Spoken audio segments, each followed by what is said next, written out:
तरंगतो, बरोबर.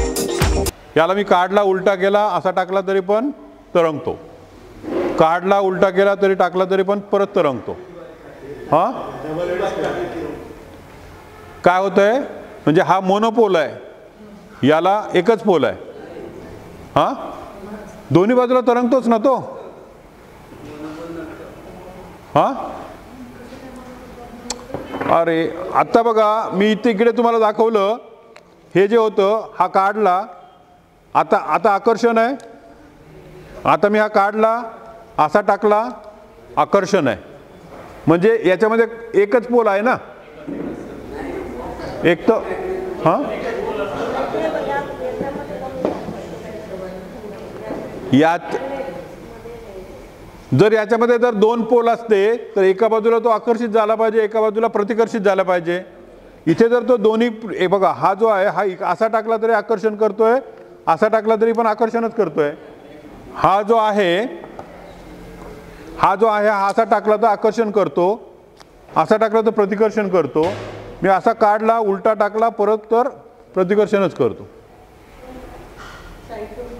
हा बर मी थांबा तुम्ही वरून सोडू शकतो, पण तो काल एका कार्यक्रमामध्ये फुटलाय त्याच्यामुळे मी तो असा पकडलाय. पण सांगतो सरांनी सांगितलं ना ते बरोबर आहे. जेव्हा तुम्ही चुंबक एका विशिष्ट तापमानापर्यंत तापवता त्यावेळेस तो त्याचे चुंबकीय गुणधर्म विसरतो आणि तो जे ते तापमान आहे ज्या तापमानाला तो त्याचे चुंबकीय गुणधर्म विसरतो त्याला म्हणतात Curie temperature. At Curie temperature, magnet loses its magnetic property. त्याच्यामुळे होतं काय, there are two heats in English, HEAT and HIT. आणि त्या दोन्ही हीटचा परिणाम तोच असतो की चुंबकीय गुणधर्म विसरून जाणे. नाही काय नाही, सोपं काम आहे. हा तराजू काटा दिसतोय. हा याच्यात फक्त 1 किलोच मोजलं जातं.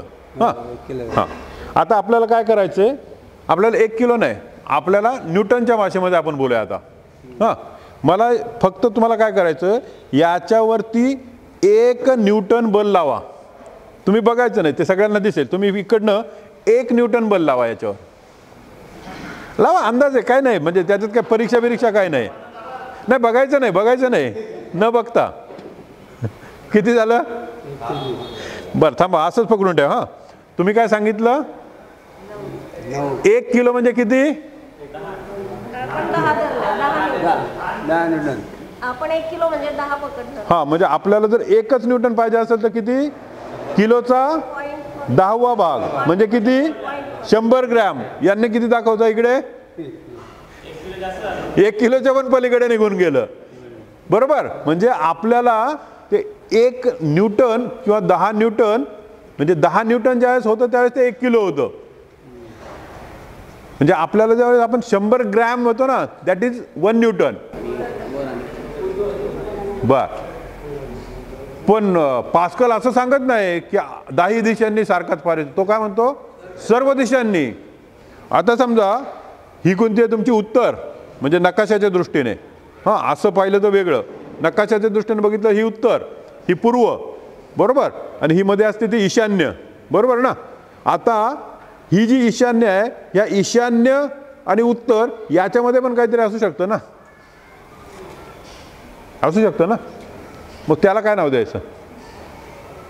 किंवा ही ईशान्य आणि पूर्व याच्यामध्येही काही असू शकतं, त्याला पण काहीतरी नाव द्यायला पाहिजे ना.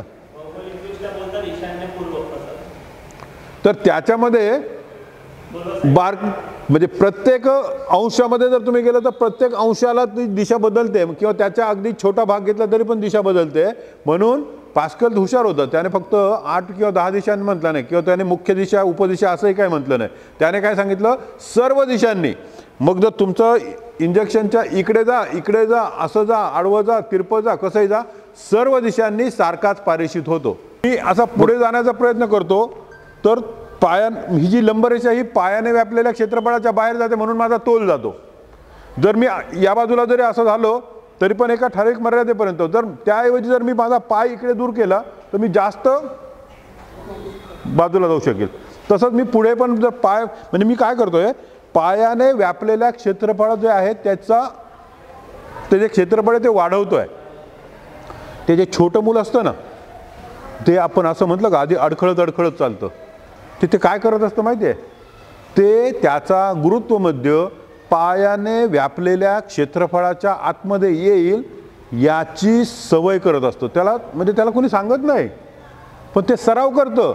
नाही बरोबर जर आपण असं उभं राहिलो तर आपला तोल जात नाही, हे त्याला त्याचं इंट्युशन, त्याचं जे उपजत ज्ञान आहे ना ते सांगत असतं.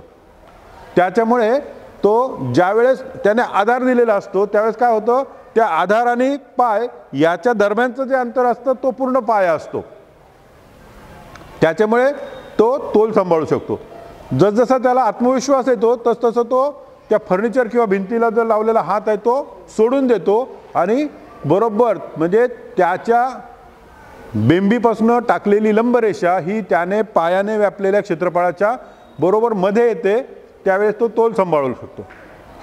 एकदा त्याला तो आत्मविश्वास, जसजसं स्टेशन येते तसतसे माणसं उतरत जातात, प्रवासी उतरत जातात, तसतसं आकारमान तेवढंच आहे गाडीचं, परंतु त्याच्यातली माणसांची संख्या कमी होत जाते किंवा जास्त होत जाते. त्याप्रमाणे ती संकल्पना ती बदलत जाते.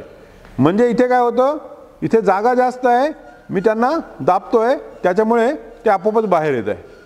आता बघा, ही जी नळी आहे ही जर मी अशी ओढली तर वरच्या दिशेला जाते, असं ओढलं तर डाव्या बाजूला जातं, इकडनं जर ओढलं जातं, असं जर ओढलं तर खालच्या बाजूला जातं, पुढून जर ओढलं तर मागच्या बाजूला जातं, मागून जर ओढलं तर पुढच्या बाजूला जातं. नेमकं काय होत आहे सांगा? हा फिरू लागतो. कारण का, तर ही जी आहे मी इकडनं फुंकलेली हवा ही यातनं बाहेर पडते, ती आहे क्रिया, आणि त्याची प्रतिक्रिया म्हणून हे सगळं इतकं हलकं आहे की त्या प्रतिक्रियेने हे सगळं पूर्ण फिरू लागतं. आता समजा मी याचे हात पिळले आणि दोन्ही पण असे बाहेर आले, म्हणजे हवा इकडनं बाहेर येईल, इकडनं होईल. आता तो फिरेल का? फिरेल का नाही? बघूया.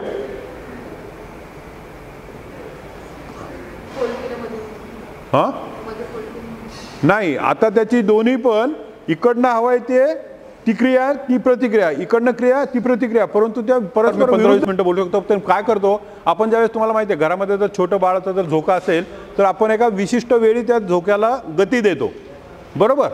म्हणजे त्याचं म्हणजे मागे पुढे जाण्याची फ्रिक्वेन्सी, वारंवारिता, आणि आपलं बल देण्याची वारंवारिता याच्यामध्ये काहीतरी सिंक्रोनायझेशन असतं. ते ज्यावेळेस सिंक्रोनायझेशन असतं, when the frequency of oscillation matches with the applied frequency of force, then you will get maximum amplitude, आणि त्यालाच इंग्रजीत म्हणतात रेझोनन्स किंवा सिंक्रोनायझेशन. म्हणजे दोन्ही पण त्यांना आपण मराठीमध्ये म्हणतो ना सूत जुळणे, त्या दोन्हींचं सूत जुळतं, आणि जेव्हा हे सूत जुळतं तेव्हा you will get maximum amplitude. सुरुवातीला मी काय करतो, असं माझ्या मनाप्रमाणे हलवत होतो, पण मला ज्यावेळेस समजलं की तो त्याची पण स्वतःची एक काहीतरी फ्रिक्वेन्सी, आणि त्याच फ्रिक्वेन्सीने मी पण बल लावलं तर तो बरोबर मॅक्झिमम ॲम्प्लिट्यूड देऊ. जर तुम्ही तुमची फ्रिक्वेन्सी विद्यार्थ्यांच्या फ्रिक्वेन्सीशी जर मॅच केली तर you will get maximum amplitude. Students will also get benefited, you will also get benefited. Thank you. सर्वांना माझा नमस्कार. मायसेल्फ सुवर्ण रमेश वाघ. आज दिनांक 23/12/24 येथे आमच्याकडे सेवा सहयोग फाउंडेशन म्हणजेच आदित्य बिर्ला कॅपिटलच्या फाउंडेशनच्या अंतर्गत आमच्याकडे एक छानसं टीचर ट्रेनिंग घेण्यात आलं. त्यामध्ये जयंती जोशी सर होते, यांनी वेगवेगळे छानसे उपक्रम करून, म्हणजे प्रॅक्टिकली आम्हाला छानसं उपक्रम करून आम्हाला ट्रेनिंग आमची घेतली. इतकं छान घेतलं की त्याच्यामध्ये टाकाऊपासून टिकाऊ वस्तू कशा बनवायच्या आहेत, कसं आपण प्रॅक्टिकली मुलांपर्यंत पोहोचू शकतो, की आपण असं नाही सांगता येणार की आमच्याकडे ही वस्तू नाहीये ती नाहीये. आपण ज्या वस्तू आपल्याकडे अवेलेबल आहे त्याच्यापासून आपण मुलांना वेगवेगळे प्रयोग दाखवू शकतो. हे आम्हाला छानशा रूपामध्ये जयंती जोशी सरांनी आम्हाला इकडे करून दाखवले प्रॅक्टिकली. आणि त्याच्यानंतर आता आम्हाला पुन्हा प्रमोद गिराणी सर आहेत, यांनी खत कसं बनवायचं त्याच्यामध्ये त्यांनी प्रॅक्टिकली डायरेक्टली दाखवलं की पाणी उकळून त्याच्यामध्ये 10 प्रकारचा पाला टाकायचा, त्यानंतर त्याच्यामध्ये काय काय करता येतं हे सगळं त्यांनी इकडे प्रॅक्टिकली अजूनही चालू आहे आणि दाखवलंय. तर मी खरंच मनापासून आभारी आहे. ते पण सेवा सेवक फाउंडेशनच्या टीमचं पण, आणि या सर्व टीमने खूप छान ऑपरेट केलं. खूप छान आम्हाला इथे आम्हाला एक छान वातावरण तयार करून दिलं. त्याच्यामध्ये त्यांनी आम्हाला नाश्त्यापासून जेवणापासून सगळी छानशी सोय दिली. कंटाळाही आला नाही आणि एकदम आनंदीदायी वातावरणात विथ प्रयोग करून आम्ही या सगळ्या गोष्टी शिकलो. थँक्यू.